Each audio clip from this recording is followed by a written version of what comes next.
नानी से था नानी का घर हमारा, साथ उनके बीता बचपन सारा। कहा किसी ने छोड़ गई अपने पीछे भरा पूरा परिवार, पर छोड़ तो गई ना हमें यार। बचपन की यादें हमें सब याद आ रही, याद उनकी हमें सताए जा रही। ना मिलेंगे उनके मैसेज तीज त्योहार और जन्मदिन पर, ना ही दिखेंगे वो कंबल में बैठे घर पर। करके कॉल हाल हर किसी का पूछा करती थी, क्योंकि चिंता हर किसी की वो किया करती थी। कॉल करके हाल अपना भी सुनाया करती थी, कब मिलने आओगे मुझसे हर बार वो पूछा करती थी। हंसती खिलखिलाती रहती थी, सबसे प्यार से बात वो करती थी।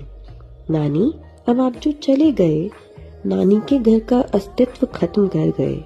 नानी का घर अब ना वो हम कह पाएंगे, साथ उनके बिताए सभी पल हमें याद आएंगे। वी मिस यू नानी।